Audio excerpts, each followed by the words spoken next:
Assalamualaikum warahmatullahi wabarakatuh. Alhamdulillah, kita telah menyelesaikan ibadah puasa Ramadan 1446 Hijriah. Semoga amal ibadah kita diterima oleh Allah Subhanahu wa Ta'ala dan kita semua kembali fitri.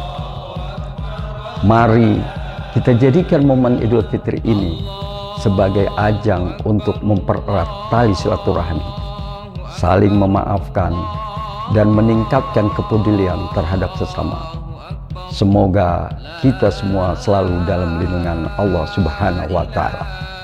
Saya, Jaya Maulana Rukmantara, Kepala RRI Makassar, beserta keluarga besar RRI Makassar, mengucapkan Selamat Hari Raya Idul Fitri 1446 Hijriah.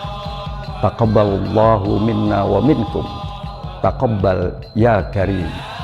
Wassalamualaikum warahmatullahi wabarakatuh.